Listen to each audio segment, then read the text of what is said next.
Okay, we're just kind of generally talking about, what the LSAT is, how you kind of need to go about preparing for this test, and what makes it different than a lot of tests that you've taken. I assume I was a non-traditional student that came out, took the LSAT at about the age of 30. Many people are just, taking at the age of 22 or 23. I guess the first and most important point about this test is that it's extremely humbling in that most of us who've taken this test had a great deal of success on the undergraduate level. So I would basically classify tests that we took that we were able to get A's in classes, right? I went to University of Texas, and I assume that all undergrad was basically kind of the concept that you went to class every day, took all the notes that you possibly could, then went home, and about 4 days before the test, you just kind of like cram everything in there. And when you get to the test, you just regurgitate all the material onto the paper, right? And so what you're kind of doing is just parroting back information that was given to you. And you're not being asked to do much more than just memorize and then spit it out. Okay, well, the LSAT is a bit different, quite a bit different than that, right? It's a principle-based test.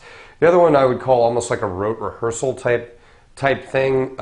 This is a principle-based test, meaning that what will happen is you'll be given a number of tools, a number of methods for solving problems, but there's really nothing, quote-unquote, to memorize. I mean, it's almost, it's a problem-solving test. You'll be given really surprisingly a very few amount of rules, and what you'll be asked to do is be able to apply those rules in many different facets. Okay, so by and large, there's only going to be so many things that are asked of you on this test, but it's made extremely confusing. So where students all the time run into this error is that they think that they can just kind of like go about and memorize things and then run in there and take the LSAT, and that's really not the case. This is a principle-based test. It doesn't really deal with any outside knowledge that you bring in.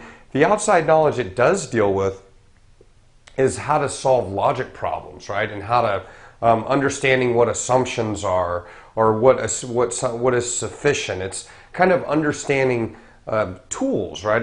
You're basically, you've got I can put every tool into your tool bag, right? But your job is to be able to get a hold of those tools and within a very short amount of time and understanding the concept very quickly. For most of us, if you had an unlimited amount of time to take the test, or if you had twice as much time, you could maybe score perfect. Okay, it's a time crunch test. It's not a memorization test. It's a test where you apply certain tools that they're kind of all inherent within us, but we've got to prepare for this thing so that they really come to the forefront and they can be applied very quickly. I personally have taken 3 bar exams in 3 different jurisdictions and was able to pass all of them. I will tell you that I think the bar exam is a much more difficult test than the LSAT, but in a sense it's easier because you don't have to ace it, right?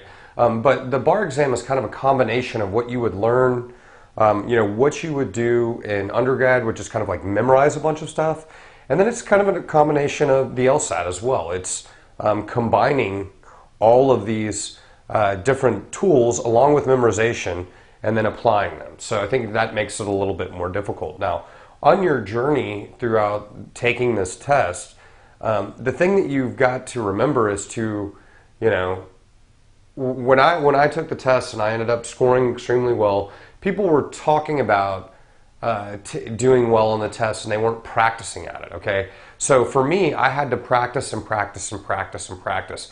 I think I had done. I think up until that time there was 40 LSATs or something like that, and I think I did each one of them twice. I mean that's where I was. I mean I really needed to get a good score. I didn't have the greatest undergrad GPA. I had to get a phenomenal LSAT score. I think one of the advantages that you'll get with me is that I did have to just struggle to score well on the test, and therefore I think it makes me probably a foremost expert on understanding all the problems that one can have with this test. I started out, I think the first test I took, I had like a 145, and then kind of slowly worked my way up into the 170s. But the thing is, the test is humbling. It's you get out of it what you put into it. It doesn't mean that there aren't some extremely brilliant people out there. I remember I taught a guy in College Station. I forget his name. He was the nicest guy. Within a week, this guy should have actually been teaching the LSAT class. I'm pretty certain he had a perfect score, but he was an anomaly, right? He had more gifts than I would ever have. And most of us don't have gifts like that. So when you go through this test, before we even get started on what this test is about, you need to understand what you're dealing with. You are dealing with a monster.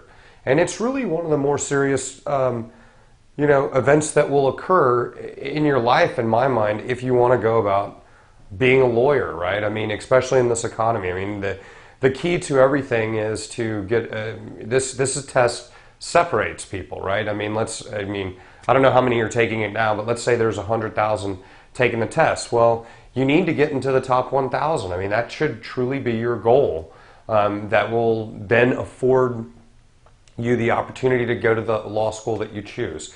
So, you can go to undergrad for 4 years, and that wouldn't mean anything compared to what happens with your LSAT score, okay? I had a 3.2 GPA and scored a 172 on the LSAT and went to Northwestern University School of Law, okay? Perhaps if I had a better GPA, I might have been able to go to a little bit better school, but I can tell you if the situation was reversed and I had like a 150 and straight A's, I would never have made it there. So think of this test as kind of the objective separator from those people that go to community college and Harvard in undergrad. Who knows which is harder, right? The LSAT is the objective test where everybody gets measured on a level playing field. That being said, I know that you're confident about your abilities, but you have to understand this. There's a reason why this test is able to separate people out. So take this test extremely seriously. It's not a memorization test. You have to practice, practice, practice. And if it shakes out the right way for you, you will probably toil for 2 to 3 months, and then the last month, everything will come together.